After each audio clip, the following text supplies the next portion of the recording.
The people of the plains had many names. Crow, Arapaho, Sioux.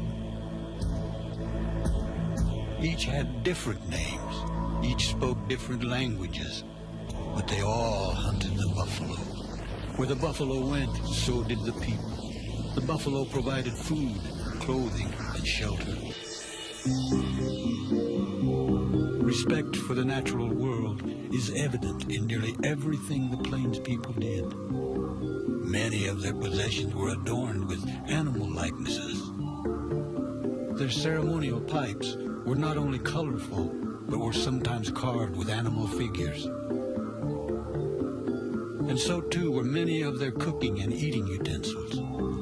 These serving spoons were carved from buffalo and ram horns. There were hundreds of tribes, but each can be classified into one of several groups according to the natural environment in which they lived. The names of these groups are the eastern woodlands, the plains, the southwest, the Great Basin, the plateau, California, and the northwest coast. Each of these groups lived in an environment that was unlike the others. None of the others lived in an environment that was quite like this one, the land of the plains people. The plains is made up of gently rolling land covered by tall grass and few trees. The land is ideal for the buffalo which once roamed here. Grazing on the wild grasses, the buffalo were free to migrate hundreds, even thousands of miles, following the same pathways year after year. And where the buffalo went, the people followed. They were nomads, following a nomadic life, always on the move, never in one place for long. We had not seen buffalo for many days. If they were anywhere near, my father would find them. He is one of the best in our village at finding the trail of the buffalo. He is called Strongbow. The other man is called Big Horse, my father's friend. I am called Wiakaluta. It means red feather.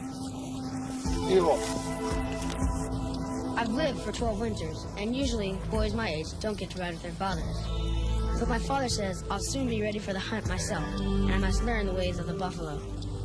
For the buffalo is all important. Without it, we would not be able to live the way we do.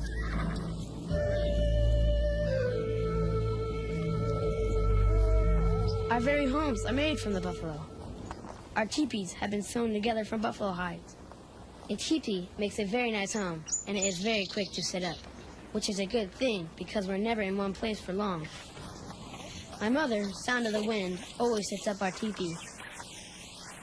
She does so with help of another woman in the village. First, 3 lodge poles are set up to make the basic shape of the teepee. Thinner poles are placed between the 3 main poles. All the poles are then bound together. Shunka, our dog, enjoys watching the work. Buffalo hides are then draped over the poles. This is hard work because buffalo hides are very heavy, and a total of 18 hides are used to cover one teepee.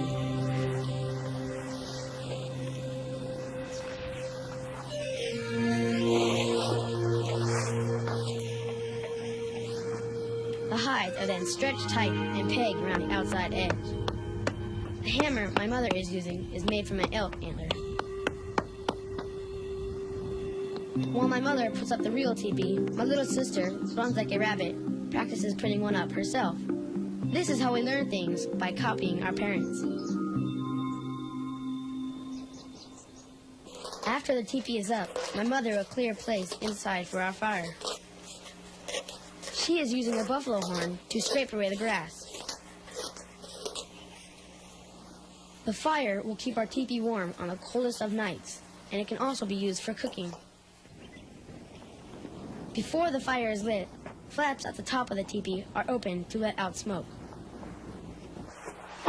Next, my mother places buffalo robes on the ground to make a nice soft floor. She sets up backrest. These are made out of sticks. And lays out a couple of pillows, which are filled with soft buffalo hair. A teepee can be a very comfortable place. One of the last things my mother does is to hang our wind chime. It is made from buffalo hooves and makes pretty sounds when the wind blows against the teepee. After the teepee is set up, my mother will build a fire. Dry grass is placed between two pieces of wood. Next, she uses a bow and a spinning stick. The spinning causes the wood to heat up. She has to spin very fast, but soon the grass begins to smoke.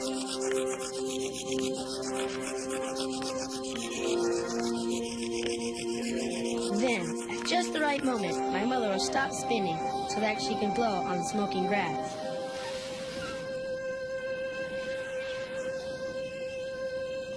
Until finally a flame appears. She'll add bigger and bigger sticks to the flame until there is a real fire.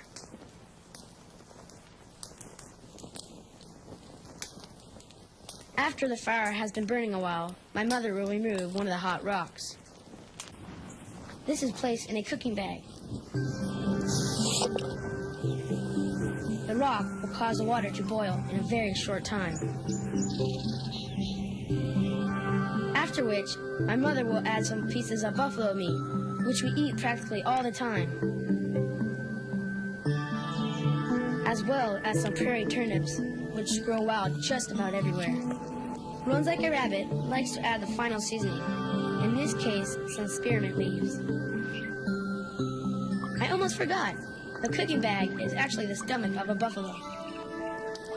It never leaks, even with boiling water inside.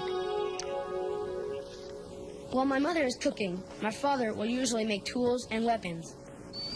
Our bows are made from tree branches. After removing the bark, a branch is carved to the proper shape using a stone scraper. It can take a long time, but gradually the bow takes shape. The bowstring is made from sinew, dried buffalo tendons. It first has to be shredded into thin strands. We use buffalo sinew to make thread, string, and rope. 2 strands have to be twisted and braided together.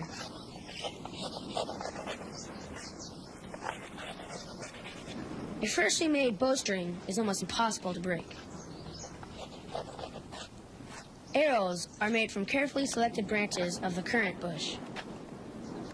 The bark first has to be scraped away, again using a stone scraper.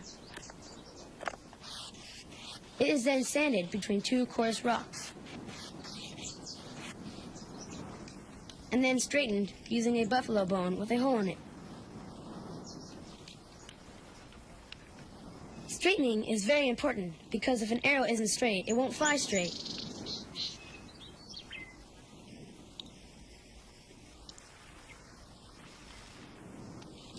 Arrowheads are chipped from flint, the final touches being done with a deer antler.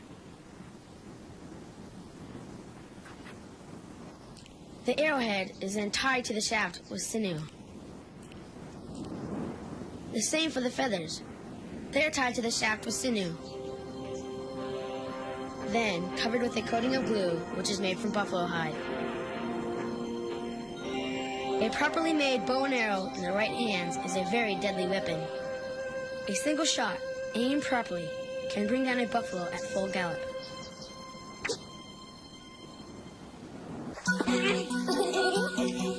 Work isn't all we do. There's usually time for games, at least for children, like buffalo hunt. It's not only a lot of fun, but it teaches us to be buffalo hunters.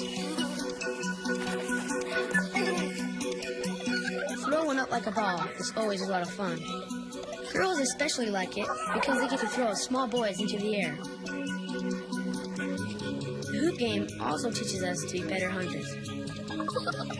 The girls think it's funny when we miss, but sometimes we make it.